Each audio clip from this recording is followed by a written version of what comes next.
follow these actions closely, including the arrest of Delhi Chief Minister Kejriwal.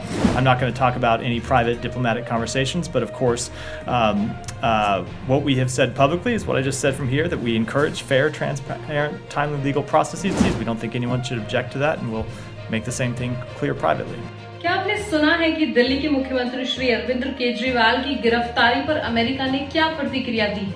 क्या यह अंतर्राष्ट्रीय दखलंदाजी का नया रूप है या फिर यह एक लोकतांत्रिक देश के आंतरिक मामलों में सम्मान की बात है? आइए इस विषय पर गहराई से चर्चा करते हैं। नमस्कार, आप देख रहे हैं एयर न्यूज और मैं हूं आपके साथ तनु शर्मा। आज हम बात करेंगे उस विवाद की जिसने न केवल भारतीय राजनीति में बल्कि अंतर्राष्ट्रीय मंच पर भी हलचल मचा दी है।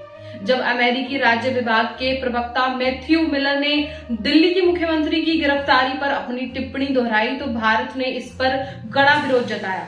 मिलर ने कहा कि वॉशिंगटन निष्पक्ष, पारदर्शी और समय पर कानूनी प्रक्रियाओं को प्रोत्साहित करता है और हमें नहीं लगता कि इसका किसी को भी विरोध करना चाहिए।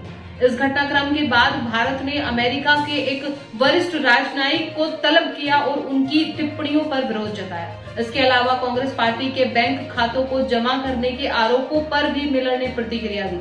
उन्होंने कहा, हम इन मुद्दों के लिए निष्पक्ष, पारदर्शी और समय पर कानूनी प्रक्रियाओं को प्रोत्साहित करते हैं। इस पूरे मामले में भारतीय विदेश मंत्रालय ने ग्लोरिया बर्बेना को बुलाकर अमेरिकी राज्य विभाग के अधिकारी की टिप्पणियों पर कड़ा विरोध जताया है।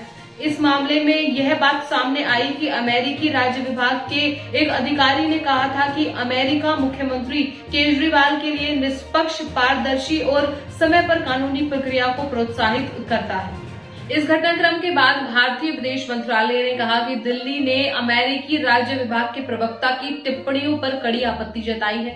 राजनयिकता में राज्यों को दूसरों की संप्रभुता और आंतरिक मामलों का सम्मान करने की उम्मीद की जाती है। यह जिम्मेदारी लोकतांत्रिक देशों के मामले में और भी अधिक हो जाती है, अन्यथा यह अस्वास्थ्यकर प्रथाओं को जन्म दे सकती है। विदेश मंत्रालय ने एक बयान में कहा, भारत की कानूनी प्रक्रियाएं एक स्वतंत्र न्यायपालिका पर आधारित हैं, जो उद्देश्यपूर्ण और समय पर परिणामों के लिए प्रतिबद्ध है।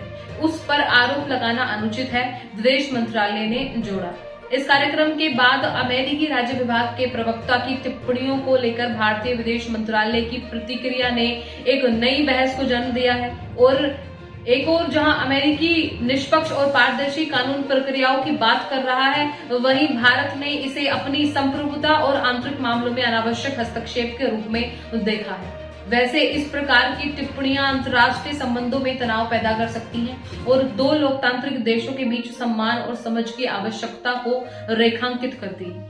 इस विवाद का आलोचनात्मक विश्लेषण करते हुए हमें यह समझना होगा कि अंतर्राष्ट्रीय मंच पर व्यक्त की गई प्रतिक्रियाएं और टिप्पणियां न केवल दो देशों के बीच के संबंधों पर प्रभाव डालती हैं, बल्कि वैश्विक राजनीति के संदर्भ में भी महत्वपूर्ण होती हैं। इसलिए इस तरह के मामलों में संयम और समझदारी का प्रदर्शन आवश्यक है।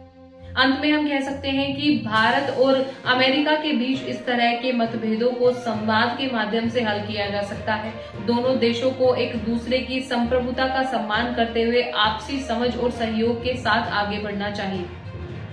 अगली वीडियो में हम इस विषय पर और अधिक गहराई से चर्चा करेंगे और इससे जुड़े अन्य पहलुओं को भी उजागर करेंगे। तो बने रहिए हमारे साथ। फिलहाल मैं तनु शर्मा आपसे विदा लेती हूँ, फिर मिलती हूँ एक नई अपडेट के साथ। तब तक के लिए आप देखते रहिए एयर न्यूज। नमस्कार।